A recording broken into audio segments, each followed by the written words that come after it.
Let's take a look at what Arnold had to say about this whole process, you know. He's talking directly to the Russian people. Dude, this is 9 minutes long. You really want me to watch a 9-minute video of Arnold? I'm the governor. We're going to talk about, you know, Vladimir Putin. You better stop it. Buddy, and thank you for sharing your time with me.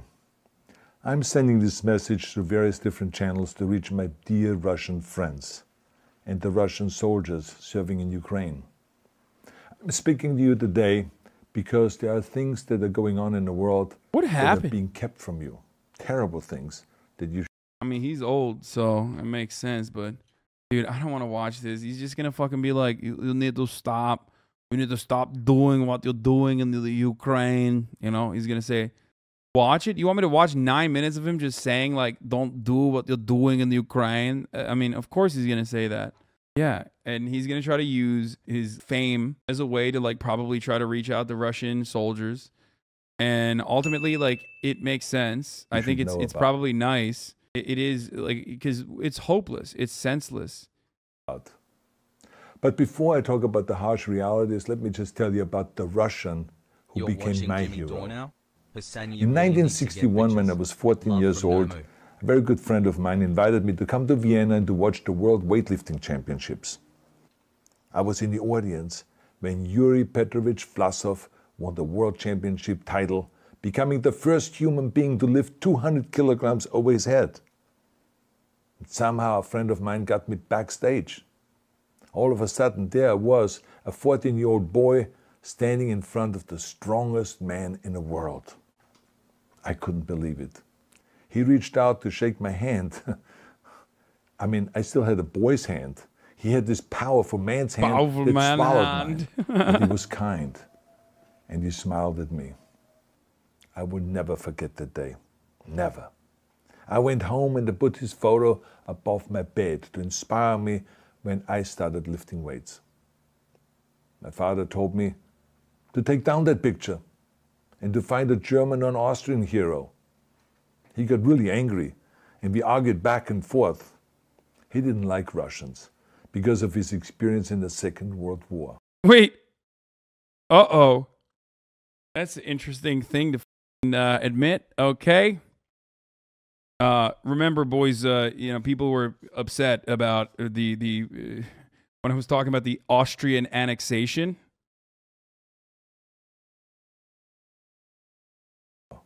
You see, he was injured at Leningrad, where the Nazi army that he was part of did vicious harm to the great city and to its brave people.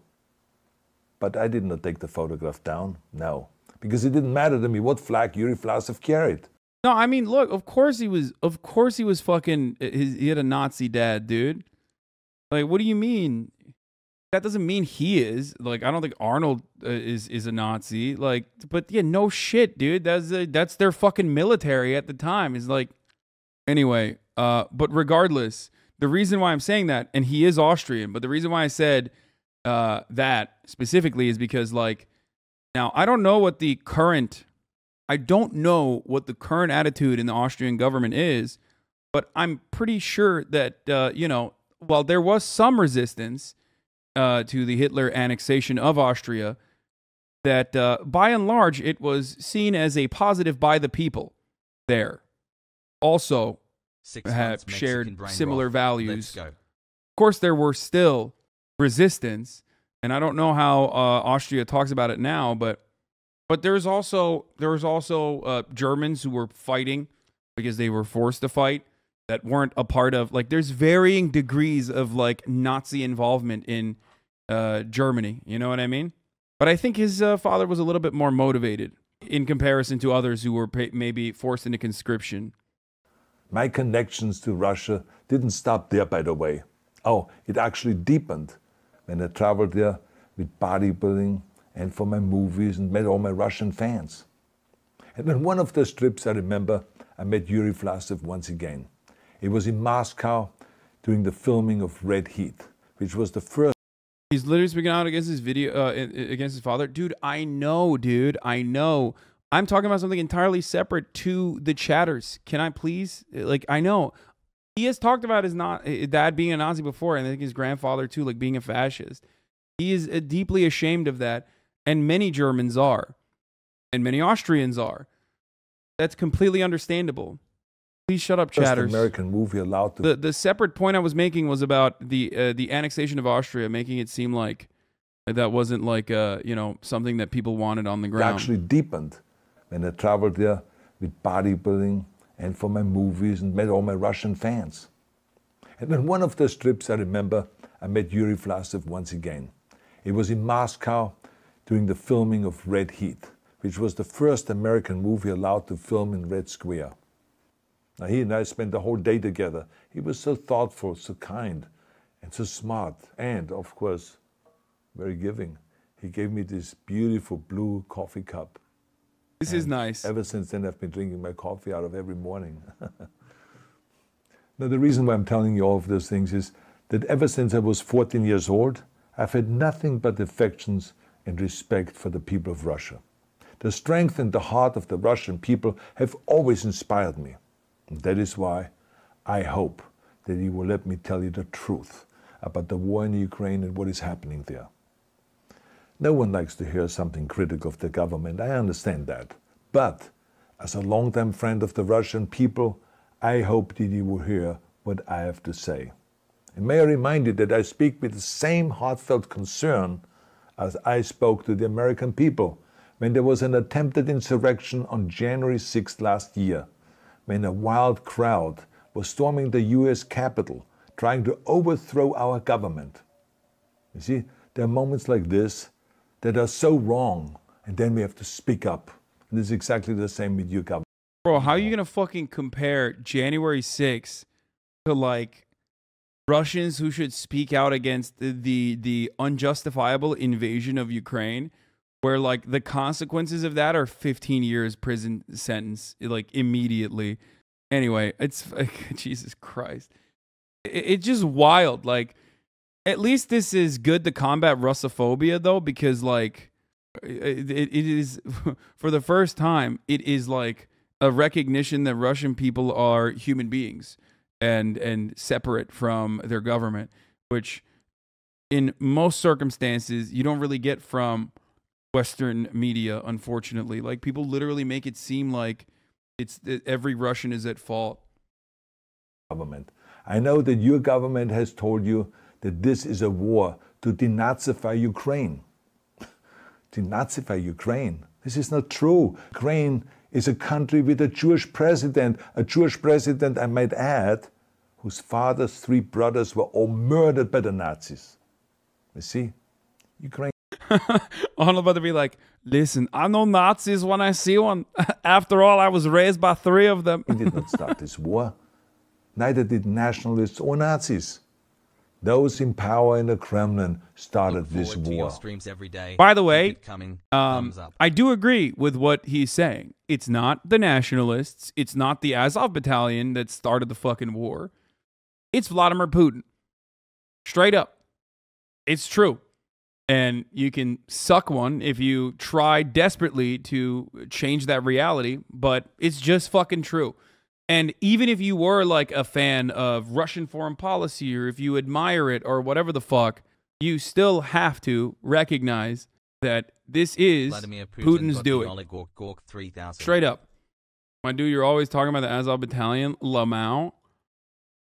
Do these people wait, you think, in the chat all day so they can fucking say that the moment I bring it up, even when I'm saying like they are not the responsible party for this war? I think they literally wait and they're just like, beep, beep, beep. He mentioned Azov battalion. Time to fucking speak out. This is not the Russian people's war. No. As a matter of fact, let me tell you, what you should know is that 141 nations at the UN voted that Russia was the aggressor and called for it to remove its troops immediately. Only 4 countries in the entire world voted with Russia. That is a fact. See, the world has turned against Russia because of its actions in Ukraine.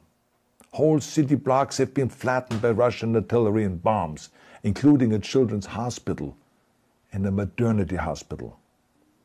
3 million Ukrainian refugees, is there TOS in this? Children and elderly, fled their country, and many more are trying to seek to get out. It is a humanitarian crisis. I agree it was Putin's because of its doing, but don't you think he brutality, pushed to his last Russia is straw to now take action against isolated NATO? from the Like society literally, of NATO nations. kept getting closer. Also, it was You're also ticking not time being for told Ukraine the to join truth NATO sooner about the or later. consequences of this war on Russia itself. I regret to tell you that thousands of Russian soldiers have been killed. They've been caught between Ukrainians fighting for their homeland and the Russian leadership fighting for conquest. Massive amounts of Russian equipment have been destroyed or abandoned. The destruction that Russian bombs are raining down upon innocent civilians has so outraged the world that the strongest global economic sanctions ever taken have been imposed. That was low-key a snipe, dude. Straight up. There was a little bit of TOS there. On your country. Those who don't deserve it on both sides of the war will suffer. The Russian government has lied not only to the citizens, but to its soldiers. Some of the soldiers were told they were going to fight Nazis. Some were told that the Ukrainian people would greet them like heroes. And some were told that they were simply going on exercise. They didn't even know that they were going into war. And some were told that they were there to protect ethnic Russians in Ukraine. None of this is true. The fact is that Russian soldiers have faced fierce resistance from the Ukrainians who want to protect their families and their country. When I see babies being pulled out of ruins, I think that I'm watching a documentary about the horrors of the Second World War, not the news of the day. Now let me tell you, when my father arrived in Leningrad, he was all pumped up on the lies of his government. And when he left Leningrad, he was broken, physically and mentally. He lived the rest of his life in pain. Pain from a broken back, pain from the shrapnel that always reminded him of these terrible years, and pain from the guilt that he felt. To the Russian soldiers listening to this broadcast, you already know much of the truth that I've been speaking. You have seen it with your own eyes. I don't want you to be broken like my father. This is not the war. I mean, if the Russian people were capable of hearing this from any of the outlets, like, it would be beautifully told, because it is a really personal story. But I don't think the most Russian people are going to hear about this is because they're watching my broadcast currently from a VPN, and I'm rebroadcasting it. You know what I mean? So, shouts out to the homies in Russia. Hope you're doing all right. But those people are not in the military anyway, and they're most likely not going to fucking their lives on the line and get absolutely fucking brutalized by this horrible government. To defend Russia, that your grandfathers or your great-grandfathers The Russians are, nah, brother, you work without a VPN. fought. This is an illegal war.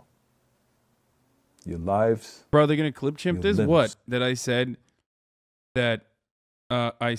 shouts out to my Russians watching right now? What do you mean? Your futures are being sacrificed for a senseless war condemned by the entire world.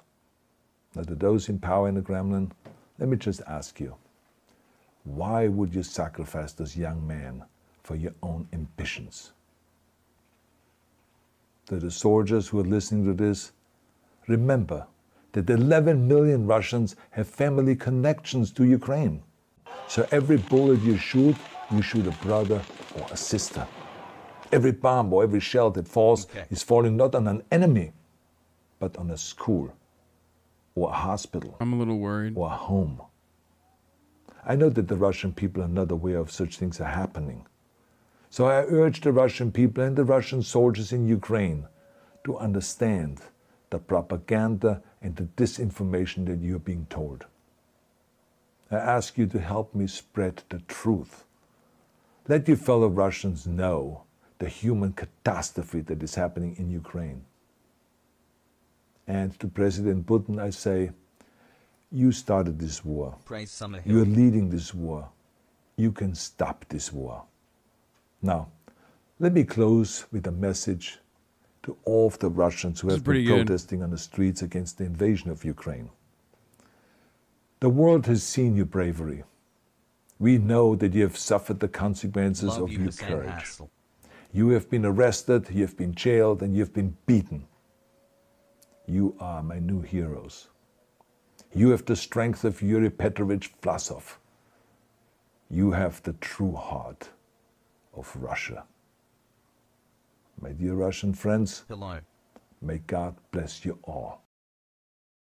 People who are saying, like, did Arnold do this for Iraq? I don't know. I don't think so. But, you know, it's still good. Glad that he did this. It's a lot better than I thought it was going to be, being honest. Arnold, he killed it in this one. You know, he was talking to the Russians. Pretty sure Arnold was a fan of the Iraqi invasion, you know. He was, after all, the governor at the time. My Arnold impersonation is bad. Okay, shut the fuck up.